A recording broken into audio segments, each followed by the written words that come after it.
Welcome back to this Facebook page. We are again here with a new video. So let's get started with our today's video. First, take a sheet like this and follow the directions in which it is to be cutted. After cutting it in the direction, you can simply fold them into two equal parts. After doing that, you can start following the further steps. As you can see how it has been folded and how it has been turned to a sword like this. So yes, your sword like this is ready.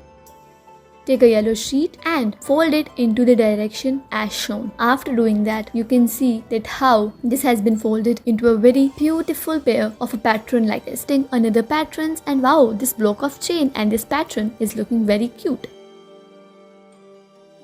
Color the leaves as shown. You can design them as per your choice and you can color them as per your want. Use sketches of different color to give them a beautiful and realistic look. Take these strips and cut it into two equal parts. Around the bottle cap, you have to paste them like this. A wall of well is being made. Thanks for watching this video. Hope you guys enjoyed it.